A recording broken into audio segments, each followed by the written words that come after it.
심판할 때에 모든 백성 행한 일대로 보응받네.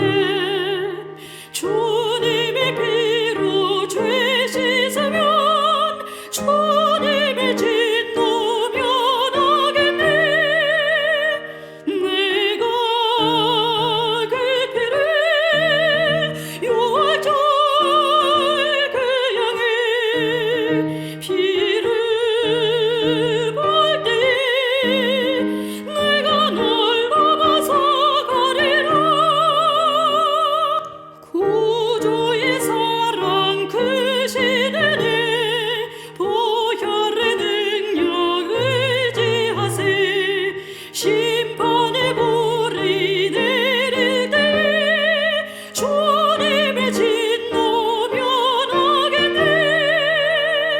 내가 그 피를 유월절 그 양의 피를 볼 때에 내가 널 넘어서 가리라.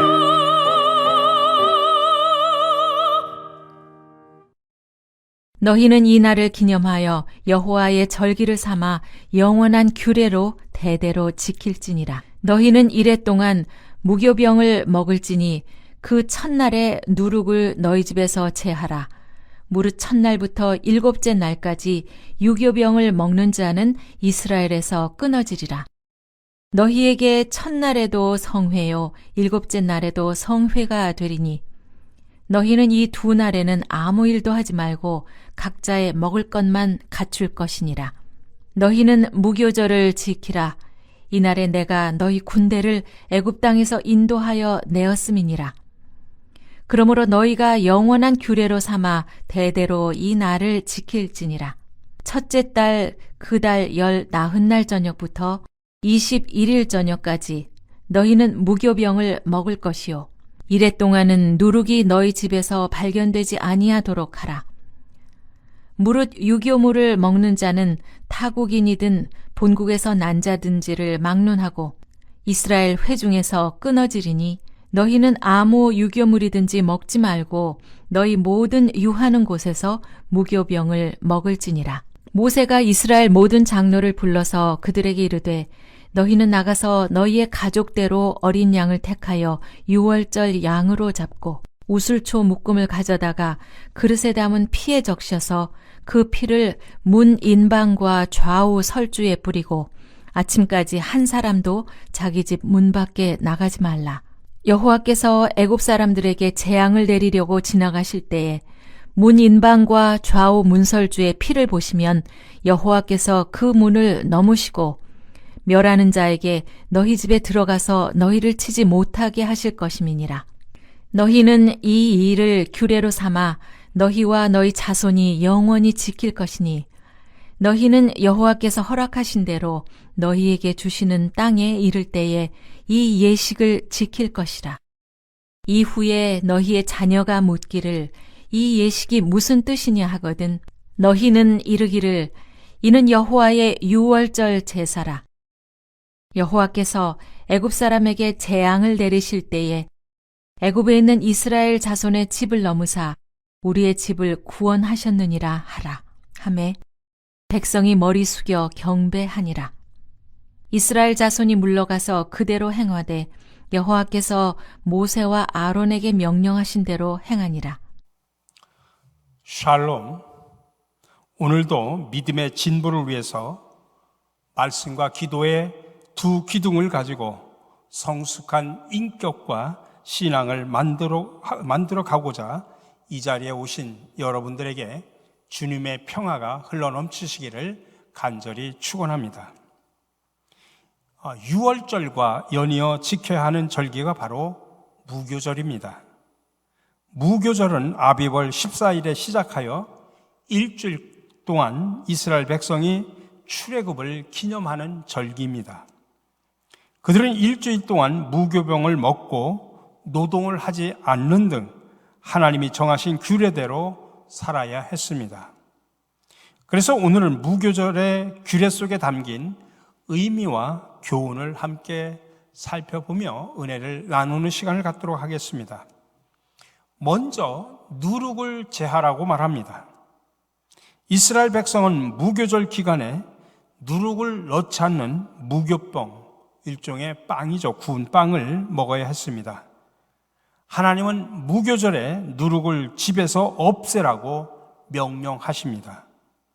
대대로 이 규례를 지키고 지키지 않는 자들은 이스라엘 회중에서 제외시켜버리라고 경고까지 합니다.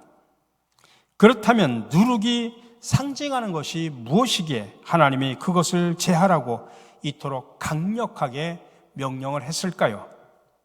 누룩은 죄로 인한 속박을 의미합니다. 하나님은 이스라엘 백성을 애굽으로 상징되는 죄와 악 그리고 죽음이라는 속박에서 해방시켜 주셨습니다. 하나님이 이스라엘 백성을 어린 양의 피로 특별히 보호하셔서 이 모든 것에서 자유롭게 하신 것입니다. 그래서 이스라엘 백성은 누룩 없는 무교병을 통해서 하나님이 주신 참된 자유와 해방을 기억해야만 했습니다. 또 그들은 다시 죄의 종이 되지 않도록 새로운 결심도 해야 했습니다. 그런데 이러한 무교절의 의미가 신약의 사도 바울을 통해서 그대로 전달이 됩니다. 그래서 바울은 갈라디아 교회 성도들에게 권면합니다. 그리스도를 통해 참된 자유를 경험한 성도들은 굳게 서서 다시는 종의 멍에를 매지 말라고 권면을 합니다.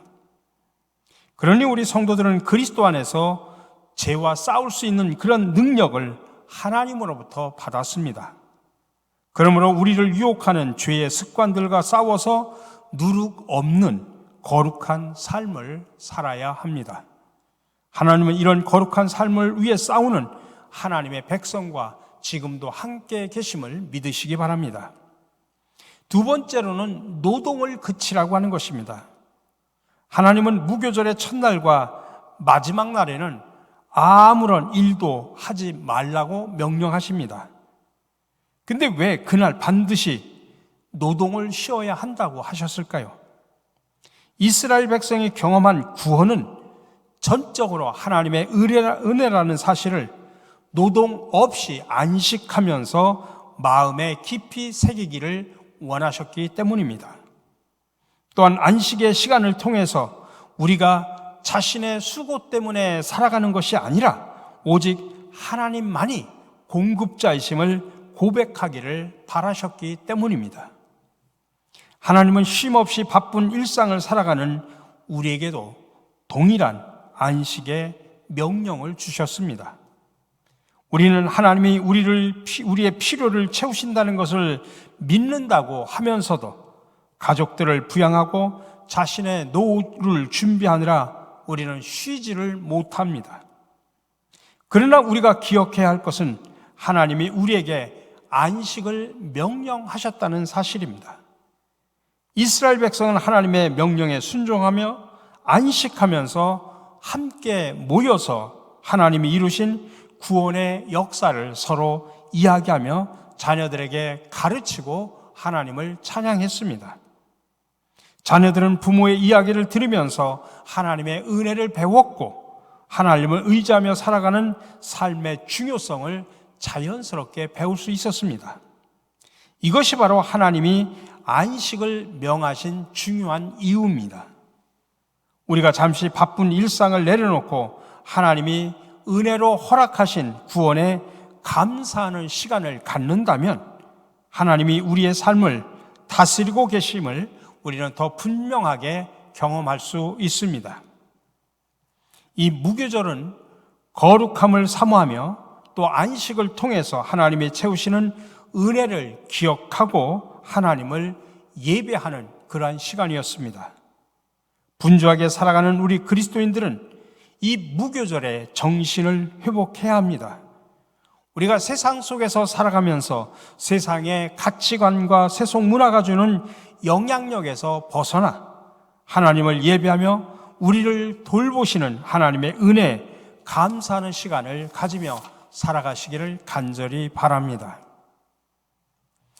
사랑의 주님, 무교절의 의식을 통해 죄악과 죽음의 속방에서 해방됨을 기념하고 노동을 쉼으로 인해 나의 능력으로 살아가는 것이 아니라 공급자이신 하나님의 은혜로 살아감을 깨닫게 하시니 또한 감사를 드립니다. 이러한 거룩과 안식을 통해 하나님이 채우시는 은혜를 더욱더 알게 하시고 감사와 찬양을 드리는 삶을 살게 하여 주시옵소서. 이제 따스한 봄 햇살을 맞으며 우리의 얼어붙은 마음과 믿음이 되살아나게 하시고 다른 사람들에게 봄 소식을 알리는 멋있는 성도로 살아가게 하여 주시옵소서. 특별히 우리 성도들을 사랑하시어 질병의 고통에서 치유함을 얻게 하시고 무너진 믿음이 새롭게 회복되게 하시며 냉랭해진 인간관계가 이해와 용서와 사랑의 관계로 발전하게 하여 주시옵소서. 직장 생활 속에서도 믿는 자로서 거룩한 영향력을 끼치며 그리스도의 향기를 뿜어내게 하시고 궁핍한 물질의 환경에서 풍성함의 축복을 경험하게 하여 주시옵소서. 오늘 하루도 세상에서 하나님의 전신갑주로 있고 승리하는 성도들이 되기를 소망하면서 우리에게 매일 새로운 힘을 주시는 예수 그리스도의 이름으로 기도드립니다. 아멘.